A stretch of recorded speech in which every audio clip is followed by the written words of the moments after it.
All right, so we're on Consumer Math Chapter 1, Lesson 2, Annual Wages, problems 1 through 10. Let's back up a little bit here. Now, before we get started, I just want to do a vocab word, annual.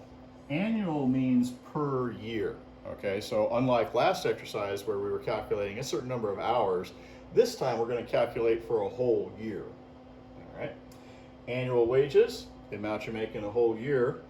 Estimate is when you take a rough guess, okay? It's not an exact answer, but it's close enough to be something you can work with to give you an idea about what the number would be.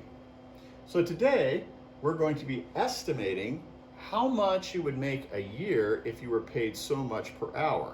Now, obviously, this isn't exact because you can't predict exactly how many hours you're going to work in a year, but you can take an estimate, a rough guess. And for today's estimate, what we're going to do is we're going to figure this way. We're going to figure there's 52 weeks in a year, all right? We're going to take 2 weeks out that we're not working for whatever reason. That gives us 50 weeks, and we're going to multiply that. We're going to assume the person's full-time, working 40 hours a week. We're going to multiply 50 times 40, and that's going to give us 2,000 hours a year. Okay. Now, we're going to take that number, 2,000, and we're going to apply it to an example. Let's say this person makes $18.50 an hour, and they're working full-time.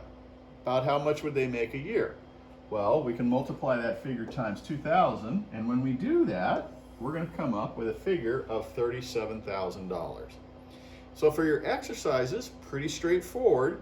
You're going to take the numbers that you're given for the hourly wage and multiply it every time by 2,000.